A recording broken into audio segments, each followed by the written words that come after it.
E aí, pessoal do Universo Antares, sejam bem-vindos a mais um vídeo aqui no canal, onde eu analiso todos os contos do H.P. Lovecraft em uma ordem de apreço pessoal. E no vídeo de hoje eu vou comentar um pouco sobre o conto com o título de A Verdade sobre o Falecido Arthur Jermyn e Sua Família. Ele foi escrito no início de 1920 e publicado em março de 1921. Nesse conto, o que é tão interessante? Primeiro, para mim, foi muito interessante o fato de que eu não lembrava direito desse conto, então relê-lo foi uma excelente oportunidade de refrescar minha memória, ao mesmo tempo que redescobrir um conto que é de muita qualidade. Ele é dividido em duas partes e ele tem uma pegada um tanto diferenciada, por quê? Como o próprio título do conto já diz, a gente vai acompanhar um horror que ele é geracional, ou seja, é relacionado a uma família, uma linhagem da família Jermyn. Ela começa com o Sir Wade, que é basicamente o patriarca dessa família, que ele parte, para uma guerra e acaba retornando à sua família, ao seu local de origem, com uma esposa, uma filha de um português, ambos vindouros da África. E a partir desse ponto na história, eles acabam tendo filhos, dois filhos, eles acabam nascendo com algumas deformidades, e o mistério começa a surgir justamente porque eles são uma família bem reclusa. Apesar dele ter alcançado uma aristocracia, ainda vive-se tendo esses rumores e tudo mais sobre o que poderia ser, qual seria a verdadeira natureza dos filhos desse casal. Mas a aventura continua. Ele decide se embrenhar, digamos assim, depois de desavenças com a esposa, visto que ela não gostava da sociedade em que eles estavam, num contraste um pouco elitista demais para ela. Então ele decide se embrenhar nos seus estudos. Ele acaba encontrando um porto seguro na antropologia. Ele decide fazer uma expedição ao Congo, eventualmente, pois ele consegue coletar diversos artefatos que, supostamente, depois de entrevistar membros de tribos nativas, ele acaba meio que concatenando uma história do que poderia ser uma cidade perdida. Então aqui a gente já tem um horror Lovecraftiano já começando a dar seus pequenos passos para congregar na narrativa. E nesse sentido também, a gente consegue acompanhar perfeitamente que há já uma relação direta entre esse horror e o que viria a acontecer com a família dele. Mas o conto continua. É narrado que essa cidade perdida, ela ficava no meio de uma selva remota, no meio do Congo, e o Jermyn, ele acaba descobrindo que essa cidade perdida, ela foi habitada por uma espécie de macaco branco, uma sociedade inteira, e ele acaba ficando fascinado por essa história. E no que diz respeito a isso, ele acaba retornando depois dessa expedição acadêmica e escreve diversos relatos, até que chega um momento que há um confronto ali com a própria esposa dele. Ele parte em direção com ela, e depois que eles retornam, existe esse clímax inicial, que o Sir Wade, ele acaba cometendo suicídio, um suicídio seguido de fratricídio, porque ele decide matar a esposa, os filhos, e na verdade só um membro da família consegue sobreviver, que é um filhinho de 2 anos que eles têm. E após isso, o velho ele acaba se matando, cometendo suicídio, ateando fogo no próprio corpo. E a história se segue, a gente vai acompanhando. Depois dessa jornada, digamos assim, a gente acaba entendendo um pouco do estigma da família. A família é tida como amaldiçoada, e muitos vizinhos acabam contando as histórias para os filhos desses mesmos vizinhos do que o Sir Wade costumava falar sobre suas expedições, e sempre ficou um mistério no ar. Então o próprio Sir Wade foi confinado, mas ele comete esse ato que ainda gera, digamos assim, um fascínio ao mesmo tempo que um horror, e ninguém decide comentar mais nada sobre.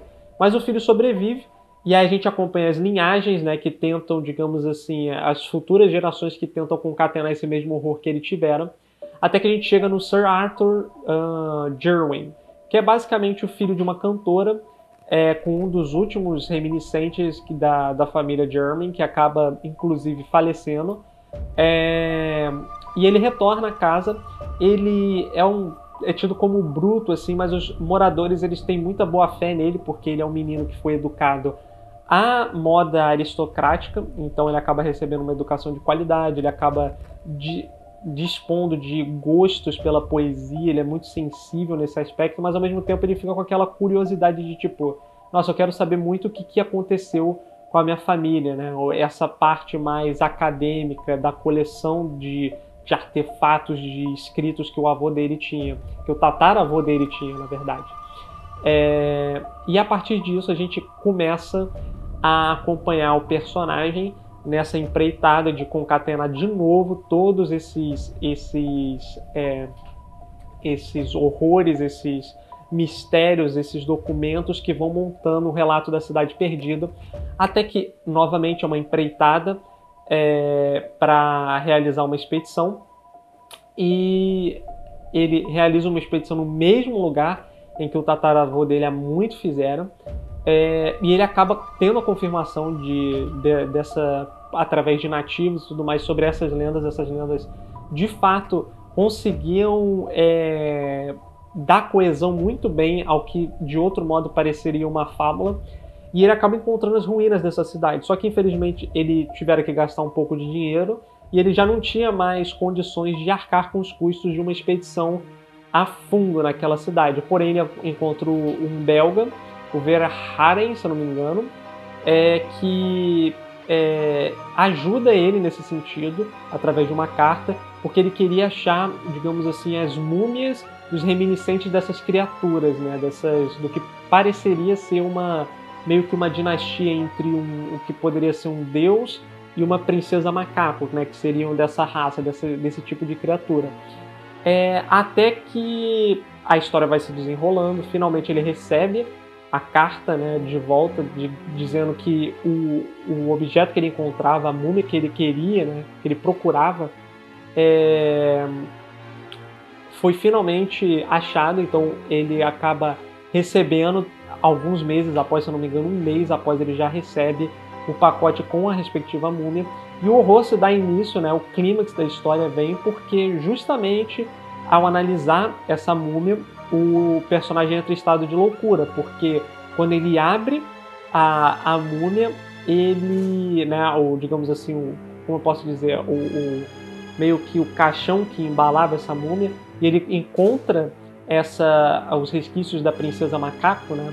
Ele encontra não somente uma criatura muito semelhante ao humano, como muito semelhante aos membros da família dele.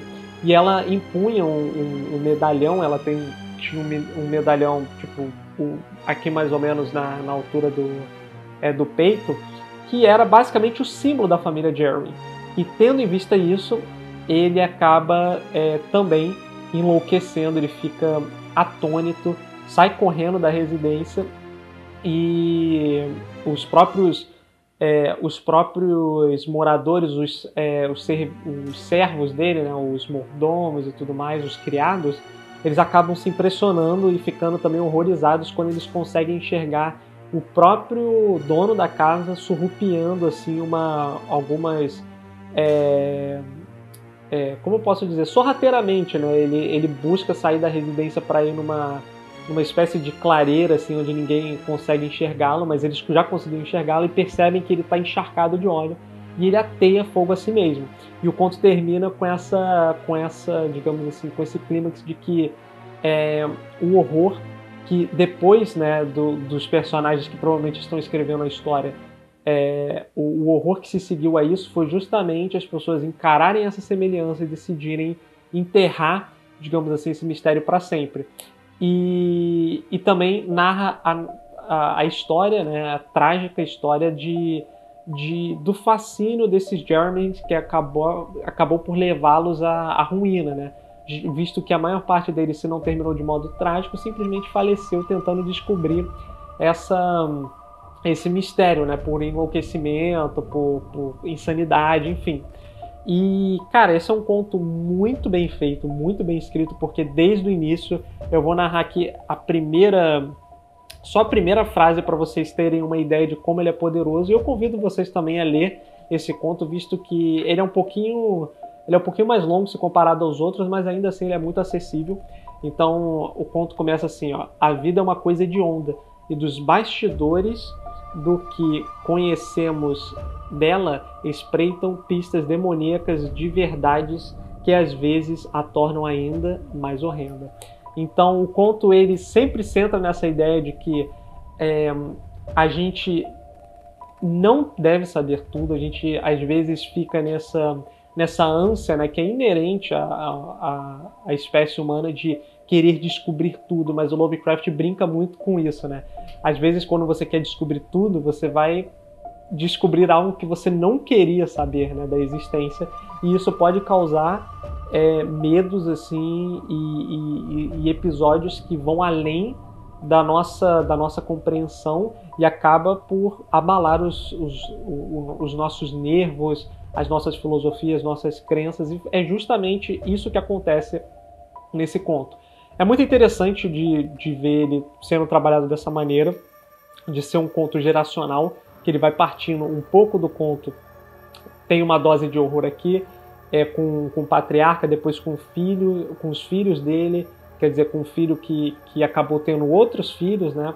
E cada um deles vai montando esse quebra-cabeça à medida que a gente se aproxima do terceiro ato. Ele é um conto também que não demora para você identificar as doses de horror. Não é aquele conto que, digamos assim, ele vai se transformando para um clímax e depois ele termina nesse clímax, né? Esse conto ele já tem é como se fosse uma montanha-russa, ele já tem pequenos clímax, pequenas reviravoltas dentro da própria narrativa, que mesmo por ser um conto dá essa dinamicidade muito gostosa de se ler, porque ele é assim, um conto que voa aos olhos, sabe? Você, de repente, já leu tudo e você fica tipo, caraca, o que aconteceu? Mas vale muito a pena, recomendo a leitura e queria novamente pedir aqui para vocês, comentem o que acharam, se vocês gostaram desse conto também, se vocês têm uma opinião diversa da minha, adversa no caso, e me deem sugestões também de outros contos que vocês querem ver aqui analisados novamente. Eu pretendo analisar todos, mas se vocês têm preferência por um ou outro, deixem aqui nos comentários. E é isso, eu vejo vocês no próximo vídeo e até mais.